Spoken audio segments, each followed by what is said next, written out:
This presentation is part of the TI in Focus AP Calculus video series. In this video, I'll discuss the scoring guidelines for the 2017 AP Calculus exam, free response question BC6. My name is Steve Kokoska. I'm a professor at Bloomsburg University in Pennsylvania, and I am a former AP Calculus chief reader. Here's an outline of the information presented in this video.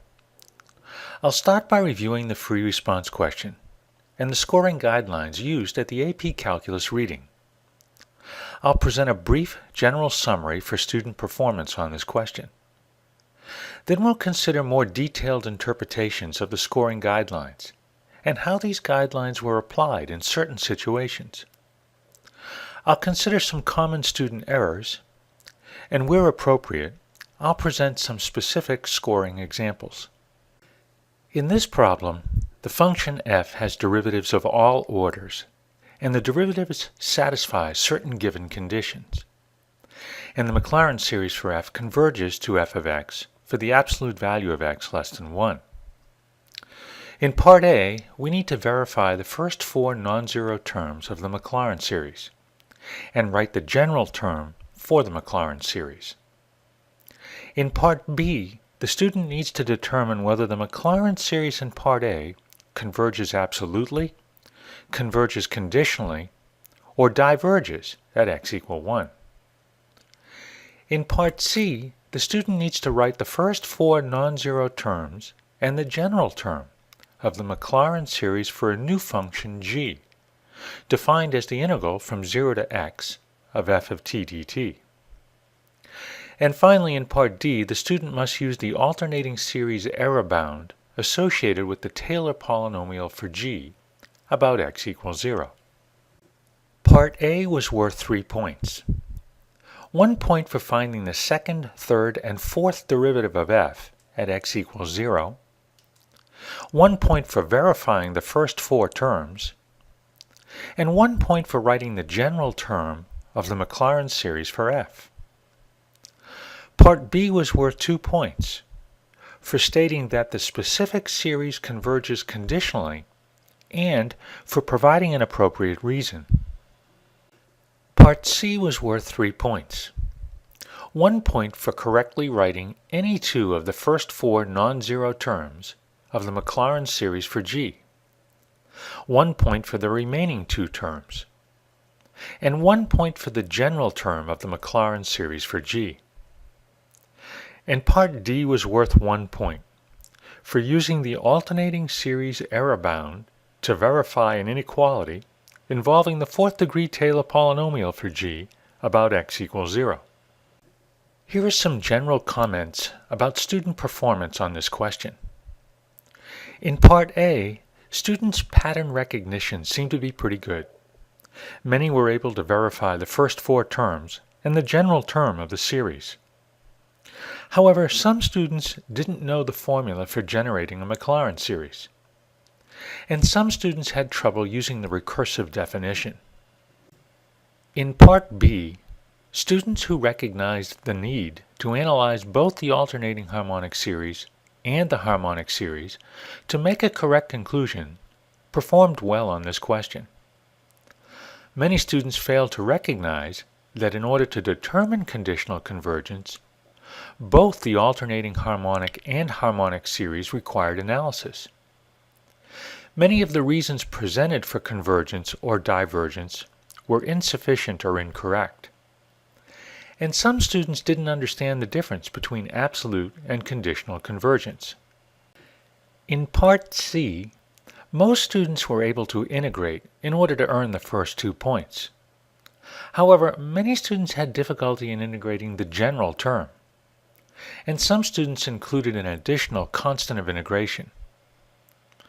In part D, most students recognized the correct term as part of the alternating series error bound and the use of x equal 1/2.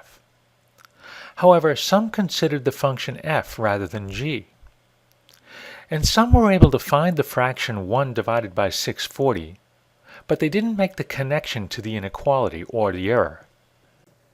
The first point in part A was for the second, third, and fourth derivative of f at x equals 0. This point is earned by listing these values or by combining these terms with factorials as the coefficients of the terms of the series. However, these derivatives must be stated numerically, and they can be embedded in a more succinct verification. To earn the verification point, students must show all three parts, the derivative, the factorial, and x to the k, of each term in a form which is not yet completely simplified. Here are some specific examples focused on the first 2 points in Part A. In the first, the derivatives are correct, presented numerically, and all three parts are given. The student earns the first 2 points. Similarly, in the second example, the derivatives are written using factorial notation. That's okay. They're numerical and correct, and all three parts are present. In example 3, the derivatives are presented numerically, and there is enough evidence here of all three parts, so this also earns the first 2 points. In example 4, this expression alone does not earn either of the first 2 points. The derivatives are not presented numerically, and the factorials are not presented. And in example 5, all three of the derivatives must be correct to earn the first point. The fourth derivative here is incorrect, and the verification is also incorrect, and so the student earns 0, 0 and is eligible for the general term point. The third point in Part A was for the general term of the Maclaurin series for f, and here are some specific examples focused on this third point in Part A. Each of these expressions earns the third point. Note that the degree of x must match the denominator, and the exponent of -1 must be the opposite parity, off by an odd number. The general term can be presented with or without the summation symbol. However, the general term must be in Part A to earn this point. Here are some expressions that do not earn the third point in Part A. The first 2 are simply insufficient because they do not present the numerical value of the appropriate derivative. And the remaining 4 examples are simply incorrect. The student must resolve the recursive aspect of the derivative, and if written as a summation, the index is ignored. Part B was worth 2 points. These points were earned for stating that the series converges conditionally and for providing an appropriate reason. The student must use x equal 1 in the Maclaurin series. Otherwise, they can earn no points in this part. To earn both points, the student must present 3 parts: the convergence of the alternating harmonic series, the divergence of the harmonic series, and state the correct conclusion. Students must show their work here in an analysis that leads to the correct conclusion.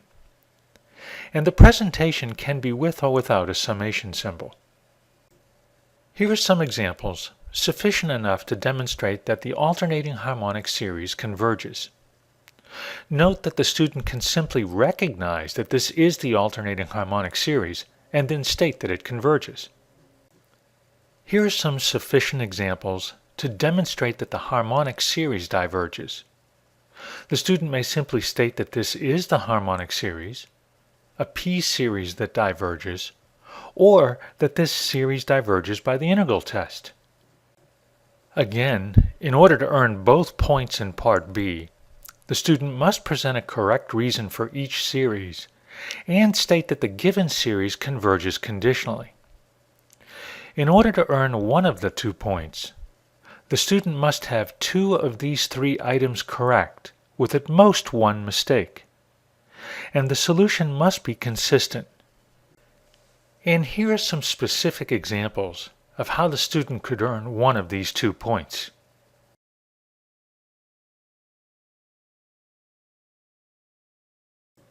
Part C was worth 3 points.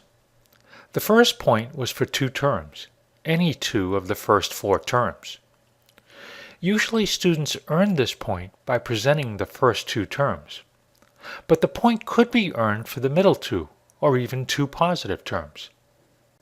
The second point in Part C was for the remaining terms, and here are some specific examples focused on these first 2 points. In the first 2 examples, the student has all 4 terms correct and earns the first 2 points. In the third example, the first 2 terms are correct, but the last term is incorrect.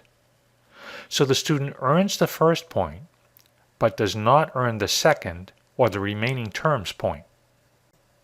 If a plus C is included, the student does not earn the second point, and here's an example. And the plus C may appear in various locations. As a special case, a sign error on all terms earns one of the first 2 points. And if more than our 4 terms are presented, readers ignored the terms with degrees higher than 5. The third point in Part C was for the general term, and there are many acceptable forms. Here are a few of the most common presented by students. Part D was worth 1 point for demonstrating a specific error bound, and this point had a very strict communication component. The student must indicate 2 items. First, that they are presenting an error, and the numeric value is less than 1 divided by 500. Now, an unsupported 1 divided by 640 does not earn this point, and there must be an explicit connection to the error. And a connection to 1 divided by 500 is desired, but it isn't required, since it's pretty clear that 1 divided by 640 is less than 1 divided by 500. Here are some examples in which the student has made the explicit connection to the error. In the first example, the student has earned the Part D point for this statement. And in the next 3 examples, the student has made the connection to the error, but has not yet earned the point. And in the last, very minimal example, the student earns the point. Here are some final notes on Part D. If the student used the Lagrange error bound, they do not earn the point. And a common error here was use of the 5th term, rather than the 5th degree term, and this analysis did not earn the point. And it was possible for a student to earn this point by importing an incorrect general term from Part C. However, their series must alternate, the error must be the term immediately following the 4th degree term, and the error must be less than 1 divided by 500. At the AP Calculus reading, an actual briefing for the scoring of a free response question usually takes approximately 75 minutes. And there's also time allotted in the reading rooms for discussion before the actual scoring begins. However, I hope this summary video gives you a good idea of how this question was scored. And just a reminder, there are lots of valuable resources on the TI website. There's material there involving technology and calculus, classroom activities, and lots of calculator tips and tricks for test success.